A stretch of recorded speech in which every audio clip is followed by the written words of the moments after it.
Olá, meus irmãos, minhas irmãs, a paz do Senhor. Que alegria estar com vocês mais uma semana para juntos continuarmos a estudar as lições bíblicas da Escola Dominical. É um prazer recepcioná-lo aqui.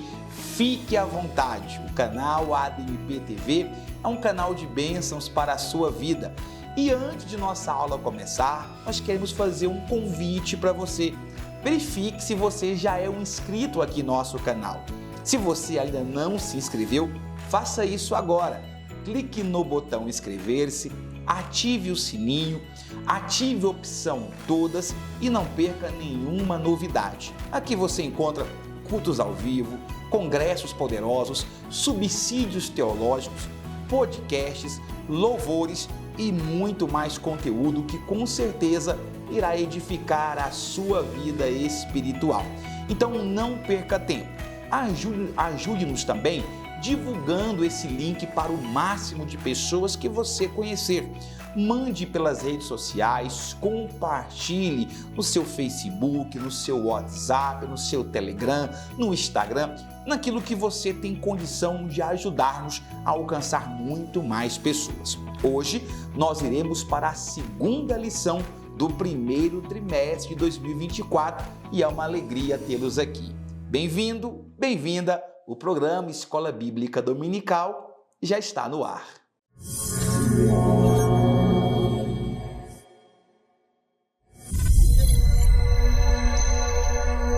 A lição de número 2 da lição dos adultos, CPAD, tem como título Imagens Bíblicas da Igreja.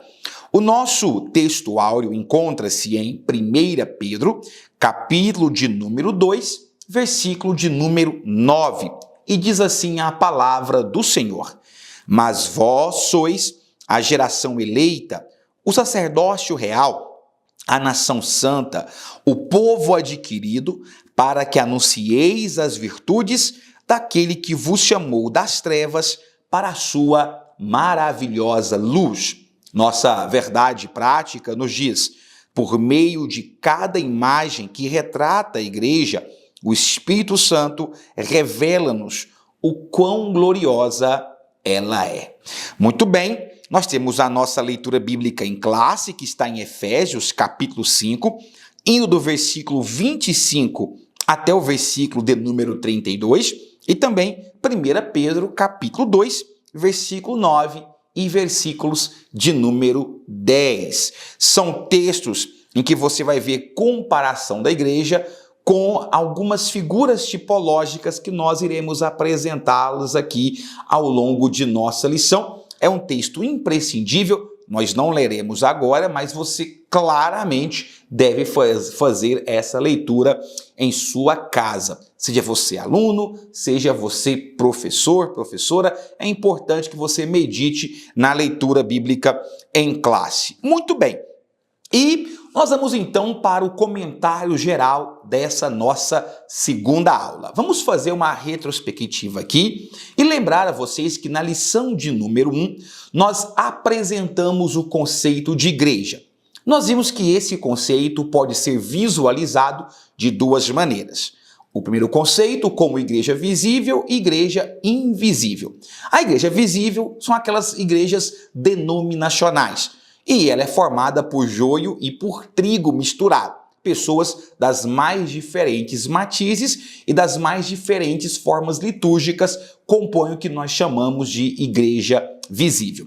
Já a chamada igreja invisível é composta apenas por aqueles que realmente têm um compromisso com Deus, que são salvos ou que estão caminhando para a salvação de forma abnegada. É muito fácil fazer parte de uma igreja visível. Basta você ter uma carteirinha de membro. Mas fazer parte da igreja invisível tem que ter uma vida de santidade. Na mesma esteira dessas duas classificações, nós vimos que também podemos falar em igreja militante e igreja triunfante. A igreja militante é aquela igreja composta pelas pessoas que estão lutando para chegar ao céu. Eu e você que está assistindo aí do outro lado. A igreja triunfante é aquela igreja que já foi alcançada pela graça 100%, já descansa com o Senhor, já estão como Paulo, combateram o bom combate, acabaram a carreira e guardaram a fé. Nós estamos lutando para fazermos parte da igreja triunfante, mas estamos nesse momento, com a graça de Deus, fazendo parte da igreja militante. Nós não acreditamos, nós evangélicos, não cremos na chamada igreja penitente, que é uma ideia católica que acredita que igreja penitente é aquela que está no purgatório, pagando, espiando ali os seus pecados. Nós não cremos em igreja penitente, nós cremos apenas nessa versão da igreja militante e da igreja triunfante. Amém? Nós vimos também que o conceito de igreja ele evoluiu. No Antigo Testamento, o conceito de igreja, que nem era igreja, e sim congregação, ou carral, era voltada para os hebreus, ou seja, para o Israel étnico. Já no Novo Testamento, esse escopo se amplia, a palavra congregação dá lugar à palavra assembleia, de onde vem eclesia, tirados para fora, e a igreja agora é composta por dois tipos de pessoas no chamado mistério da cruz. Que tipo de pessoas são essas? Os hebreus, ou judeus no caso ali, e os gentios, ou seja, agora nós também fomos incluídos nesse projeto. Muito bem, então, de certa maneira, o que nós fizemos para finalizar foi terminar olhando para as pessoas que fazem parte da igreja militante, ou da igreja que está lutando para chegar ao céu. E nós vimos que para fazer parte da igreja militante, precisa ter uma experiência com o Espírito Santo, precisa ter uma experiência de metanoia ou arrependimento para que a gente consiga, enfim, chegar a alcançar o triunfo em nossa vida espiritual. Então, tudo isso nós discutimos na lição de número 1, eu tenho certeza que foi uma bênção em sua vida. Hoje, nós vamos continuar analisando a igreja sobre a ótica de Cristo, dessa vez olhando para as páginas sagradas e entendendo como Cristo e toda a cristandade, né, como Cristo, através da sua palavra, comparou a igreja, quais foram as analogias feitas por Jesus Cristo e na figura do Antigo Testamento também por Deus, né, ou por Deus, para que nós olhássemos para a igreja em termos de comparação. E eu gosto de dizer, e a lição também traz isso muito bem, que Cristo ele usa 3 tipos de figuras de linguagem para usar com a sua igreja. Ele usa 3 comparações, 3 analogias para falar sobre a sua igreja. A primeira analogia tem a ver com o aspecto de relacionamento. Ou seja, ele usa comparações que apontam para o relacionamento entre Deus e a sua igreja. A segunda função da analogia é apontar para o aspecto de missão, ou seja, de função que a igreja tem sobre a terra. Nesse caso, seria o segundo aspecto analógico também. E o terceiro aspecto seria o aspecto de habitação. A igreja como moradia. Então, anote isso é extremamente importante para você. Todas as analogias, todas as figuras comparativas, as metáforas utilizadas por Cristo foram direcionadas para um tripé. Que tripé é esse? Relacionamento, missão ou função e moradia ou habitação. Cada um dessas perninhas do tripé é que nós iremos analisar agora em cada um dos pontos. Bom, no primeiro ponto, então, nós vamos falar sobre a figura que Cristo utiliza para falar da sua igreja. E eu repito mais uma vez, estamos falando de Cristo, que é uma figura neotestamentária, mas Cristo é Deus, então são comparações que acontecem desde o Antigo Testamento e que também foram feitas pelos apóstolos na inspiração divina de Cristo. Então vamos lá. Primeiro, quais foram as analogias que Jesus utilizou para ressaltar o aspecto de relacionamento com a sua igreja. E aí, para você que está acompanhando pela revista, nós estamos no tópico de número 1. Muito bem. O primeiro aspecto é o do casamento.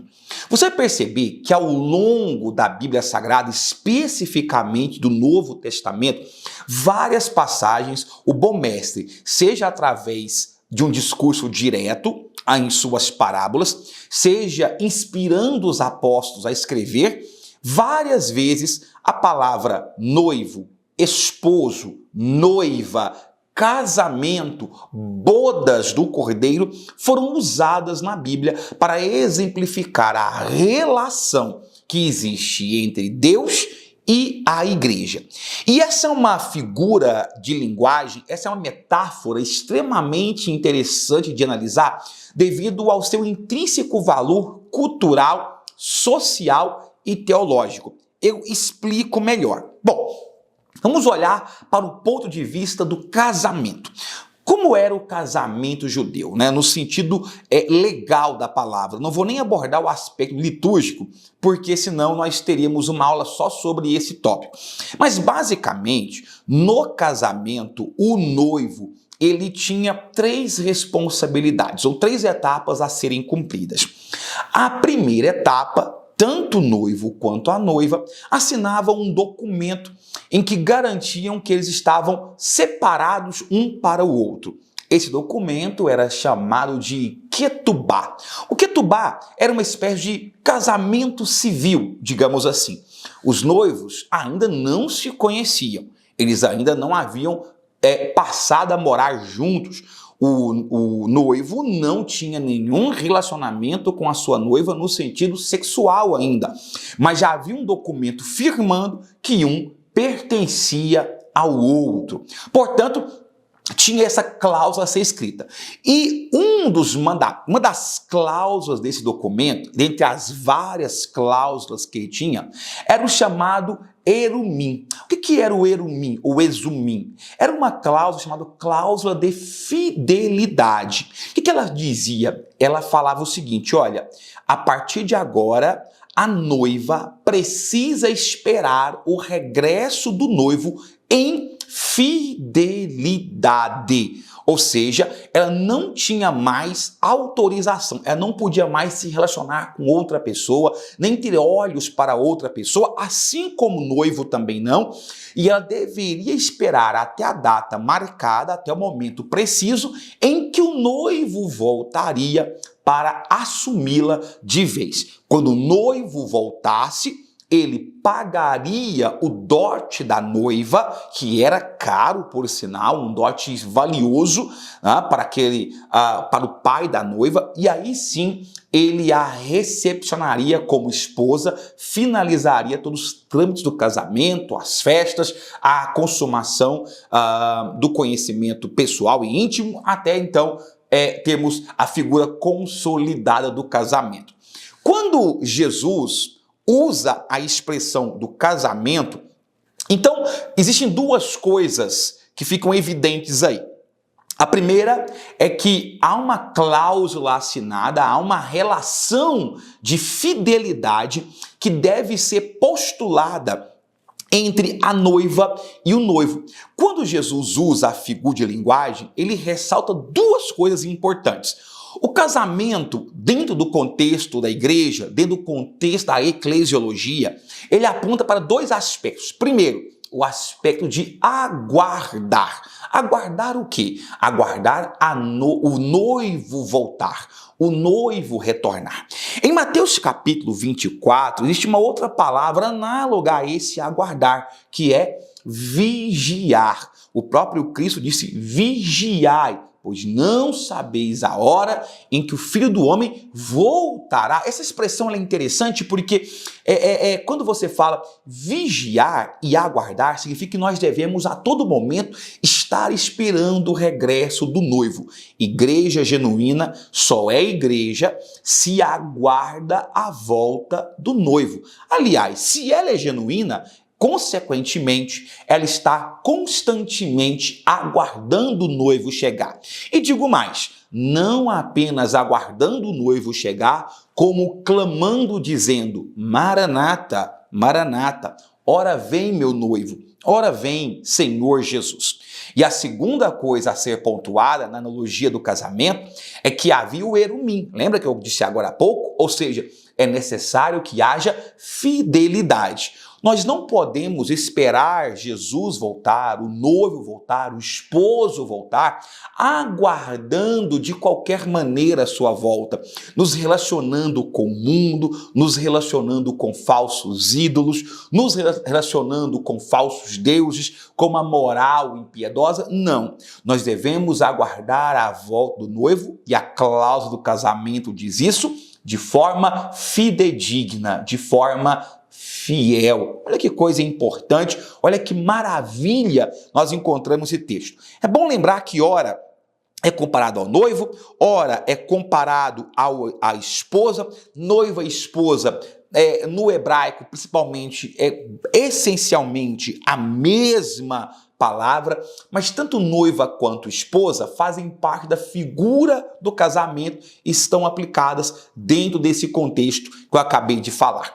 Então, o primeiro é o relacionamento de intimidade, espera e fidelidade. Pontue aí, o casamento, relação de espera, intimidade e fidelidade. Espera, intimidade e fidelidade. Já existe um outro tipo de relacionamento descrito nas páginas sagradas, principalmente no Salmo de número 23, que se relaciona ao rebanho. É o relacionamento de cuidado. Claro que o noivo tem cuidado pela noiva, mas quando Cristo usa a figura do rebanho, isso fica muito evidente. Porque quando você analisa a expressão rebanho, e claro que o próprio Senhor Jesus ele tem aqui em mente um rebanho de ovelhas, como é retratado, Atos capítulo de número 20. Vamos aqui às páginas da Bíblia Sagrada, me acompanha aí, por favor.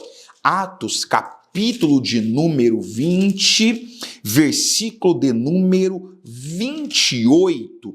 A palavra de Deus, através da instrumentalidade de Paulo, diz assim: olhai, pois, por vós e por todo o rebanho sobre o que o Espírito Santo vos constituiu, bispos, para apacentardes a igreja de Deus, que ele resgatou com seu próprio sangue. Isso aqui era Paulo fazendo um discurso emocionado para os irmãos ali mais velhos, para os anciãos da igreja de Éfeso. E olha só a analogia que ele usa, rebanho. Por que rebanho? Primeiro, porque um rebanho ele não nasce do nada. Um rebanho ele é adquirido pelo seu pastor, pelo seu dono, pelo seu proprietário.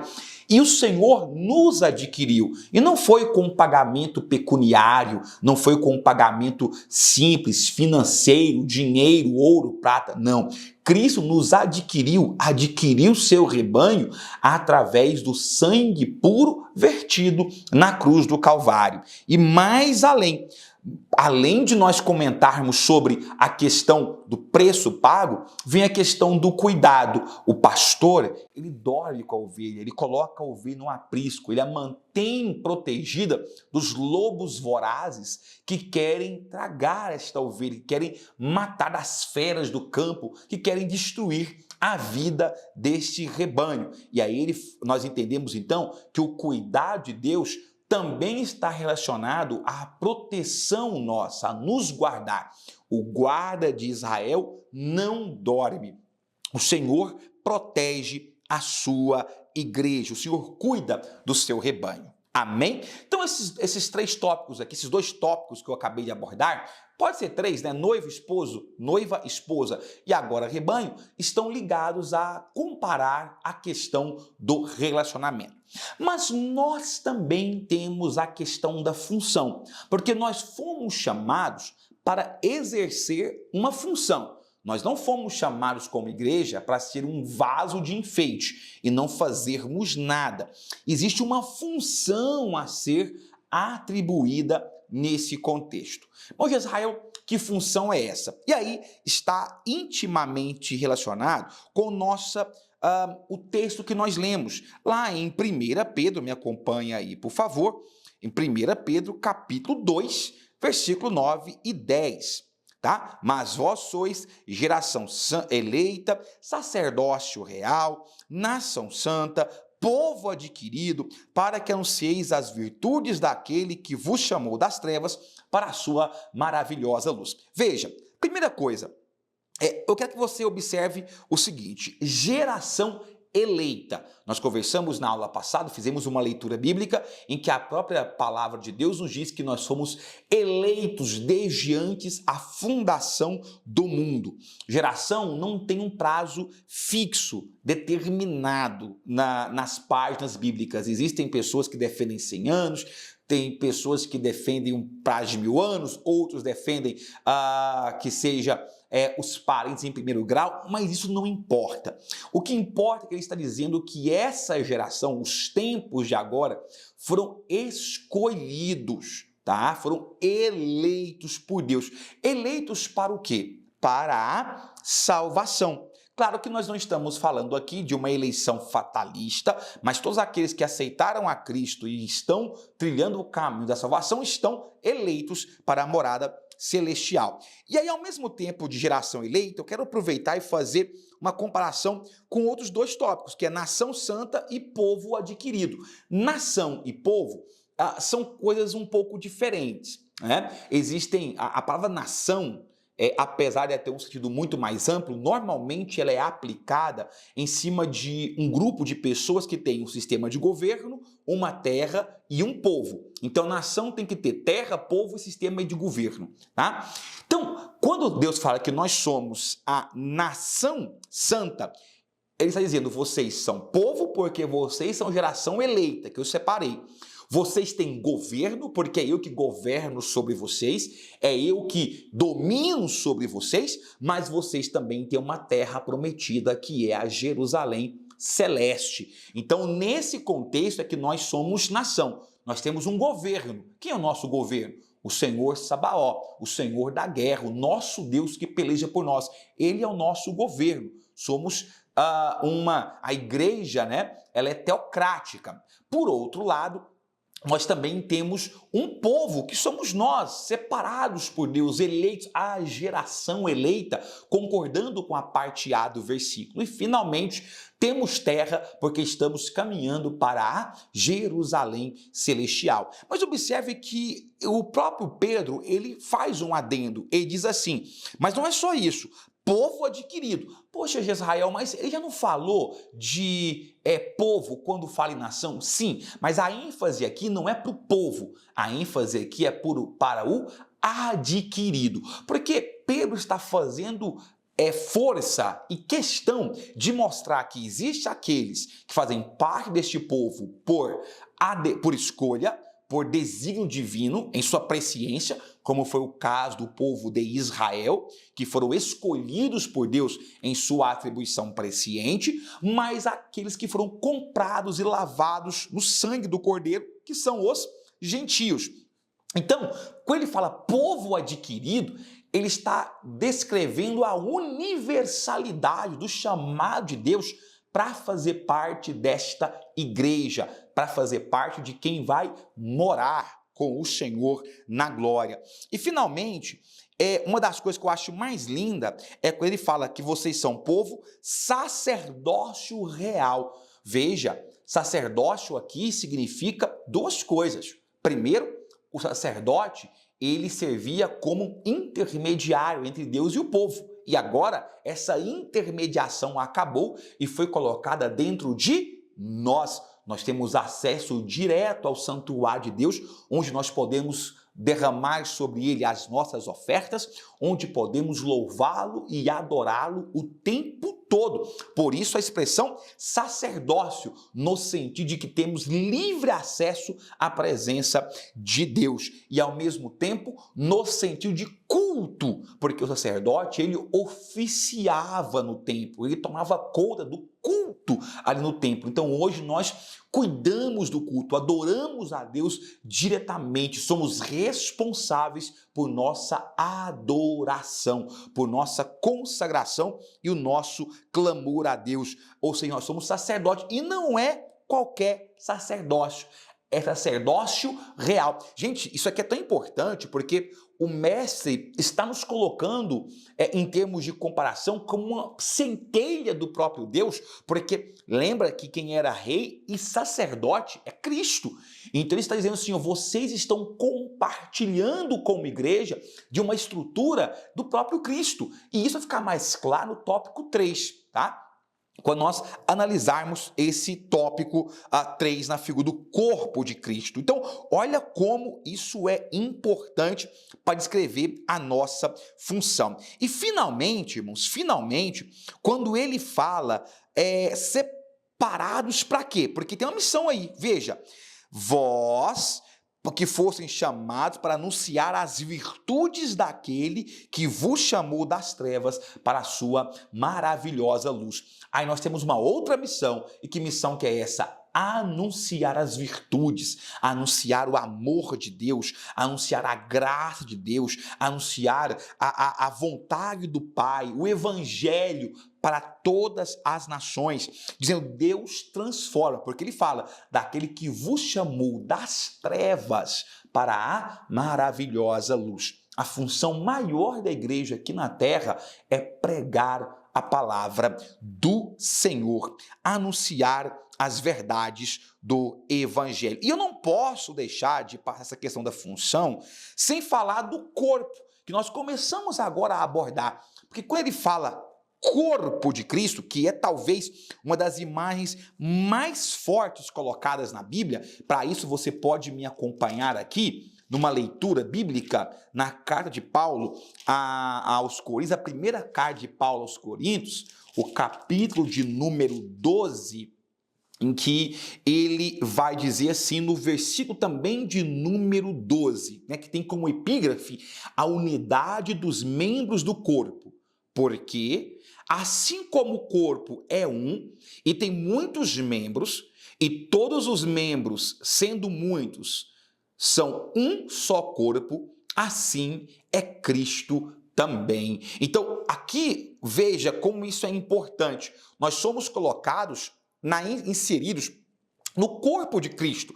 Quando você olha para um corpo, você tem os mais variados tipos de órgão, os mais variados tipos de tecidos, cada um com a sua finalidade, cada um com a sua importância. Alguns mais, outros menos, mas todos eles trabalhando e cooperando para o bem-estar do corpo. Se um desses membros, por mais pequeno que seja, por mais simples que seja, por menor que seja, der algum problema, você vai perceber isso no seu organismo. Alguém aqui já passou pela experiência de uma unha encravada? Terrível, não é? A unha, ela tá aqui, às vezes você nem dá muita moral para ela, mas deixa ela encravar. Já passou pela experiência, ainda falando das mãos, de ter, sabe aquela pelinha que dá aqui, ó, aquela cutícula que dá aqui na unha? Eu tenho que dói quando você tira. E um dente, pequenininho o dente, não é? Já passaram pela experiência de uma dor de dente? Gente, não importa qual é a parte do órgão, se um pedacinho daquele órgão, daquele corpo dá um problema, o corpo sofre. Por quê? Porque existe uma unidade. O corpo trabalha em prol de uma atividade, da vivência, da sobrevivência. E todos cooperam para o bem daquele corpo. Aí Paulo diz, sim, a igreja forma o corpo do qual Cristo é a cabeça. Por quê? Porque é da cabeça que procede o comando. É a cabeça que domina sobre todo o restante dos corpos. Ela, inclusive, que direciona a vontade e a orientação em que aquele corpo deve se mover. Então, olha que importante aqui, no sentido de comparação, estarmos falando de harmonia e de unidade. Eu até diria que justamente por falar de harmonia e unidade, nós temos que o corpo é uma figura também de relacionamento, não apenas de função, mas também de relacionamento. Só que um relacionamento é interpessoal, perdão, que é de eu com o meu próximo, e também vertical, que é eu com o meu Deus. Coisa linda, né, meus irmãos? Coisa linda. E, finalmente, a Bíblia cita comparações da igreja com habitação. E aqui é importante porque você vai perceber que todos nós somos templos do Espírito Santo, mas a Bíblia Sagrada faz questão de ressaltar a importância da igreja, principalmente como santuário de Deus. Isso é importante porque existe uma corrente de pensamento por aí que defende a independência individual de culto. Você é uma igreja em si mesmo, não precisa da congregação. Você é templo do Espírito, mas a igreja é santuário de Deus. Gente, a carta de Paulo aos Coríntios, a primeira carta de Paulo, ela é maravilhosa quando fala sobre isso. E em 1 Coríntios, capítulo 3, versículo 16, você tem essa comparação. Não sabeis vós que sois o templo de Deus e que o Espírito de Deus habita em vós? Sim, você é crente. Individualmente, todos nós somos. Mas olha, se alguém destruir o templo de Deus, Deus o destruirá. Porque o templo de Deus, que sois vós, é santo. Então observe que aqui o Senhor está chamando a atenção, mostrando a importância de entendermos que nós somos templo do Espírito Santo. Mas, da mesma forma como ele fala que individualmente cada crente é templo, ele também fala na sua forma corporativa, na sua forma de igreja em geral. Nós somos santuários, uma reunião de santos. A palavra santuário quer dizer terra consagrada, terra santa. Então a igreja é um lugar em que devemos ter reverência. Quando Paulo escreve a Timóteo, ele dá uma ênfase nessa parte coletiva, mais do que ele faz em Corinto, quando ele fala que a igreja é a casa de Deus. Repara, santuário da morada dos Altíssimos, do Altíssimo, casa de Deus, tudo isso traz a lume o quê? Residência. Ou seja, é o Espírito de Deus morando dentro de nós. É a luz de Deus dentro de nós. E o que significa isso? Significa que se nós somos luz, todas as nossas ações precisam refletir essa realidade. Todos os nossos atos precisam refletir essa adoração. A palavra santuário quer dizer o seu corpo é consagrado a Deus. O lugar em que você está é consagrado a Deus. Tanto o seu corpo quanto o coletivo, o ambiente que você está, ele é santo pela argamassa que está ali? Ele é santo pelas paredes, pelos instrumentos tecnológicos? Claro que não, óbvio que não. Ele é santo porque ele tem a presença de Deus naquele lugar. Lembra quando Moisés tem um encontro com Deus lá no monte, e a sarça ardia, lá no deserto? Você se lembra que ele está ali no deserto, olhando para aquela sarça, ele se aproxima daquela terra e aí ouve-se uma voz que diz: Moisés, tira a sandália, porque o lugar em que você está pisando é terra santa. Ali não é porque a pedra era santa, as fagulhas eram santas, a areia era santa, não. Ali é porque a presença de Deus santificava aquele lugar. E justamente por ser morada do Altíssimo é que nós precisamos ter reverência com o lugar em que estamos. O que nós mais vemos hoje são cultos sem reverência, culto em que as pessoas acham que podem tratar a igreja de qualquer maneira, e aí vai todas as ações, desde pregar chiclete nos bancos, até aquele momento de estar ali e não cuidar da casa de Deus, falar palavrões, ficar tergiversando sobre outras coisas. Da mesma forma como nós cuidamos de nossa casa, nós precisamos muito mais cuidar da casa de Deus. Então veja, a igreja, ela é chamada de santuário, morada do Altíssimo, casa do Senhor, em dois aspectos. Tanto o aspecto individual, porque eu faço parte da igreja, Pedro diz que vós também sois pedras, não é isso? Então nós também fazemos parte desse edifício chamado igreja. E por isso eu sou morada do Espírito Santo, mas eu também faço parte da estrutura corporativa chamada igreja e ela também é lugar santo e merece reverência e respeito durante o culto. Amém? Meus irmãos, como sempre, fizemos uma rápida análise textual aqui. São apenas algumas dicas para você preparar a sua aula. Faça mais pesquisa, mergulhe nesse assunto que é riquíssimo e muito importante. E que Deus continue te abençoando. Espero que você tenha gostado. Se você gostou, deixe aqui o seu comentário, diga-nos de onde você está nos assistindo e compartilhe com o máximo de pessoas que você puder. Que Deus, em Cristo Jesus, te abençoe e te prospere sempre mais. Amém. Amém.